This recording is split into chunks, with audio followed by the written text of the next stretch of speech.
Nauna ba ang manok o itlog? Ay isang klasikong palaisipan na may iba't ibang sagot depende sa perspektibo.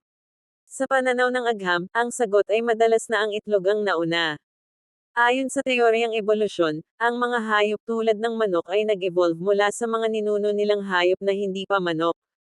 Ang mga ninuno ng manok ay naglatag ng mga itlog, at sa isang punto, sa pamamagitan ng mutation, isang itlog ang napisa na nagbigay daan sa unang modernong manok. Kaya, sa ganitong paraan, ang itlog na naglalaman ng unang manok ay nauna. Sa simpleng pananaw naman, ang sagot ay maaaring magiba, depende sa kung ano ang tinutukoy na itlog, kung itlog ng manok o itlog sa pangkalahatan. Kayo na bahala umintindi kung ano ang nauna, pero para sa akin itlog ng mister ko ang uunahin ko.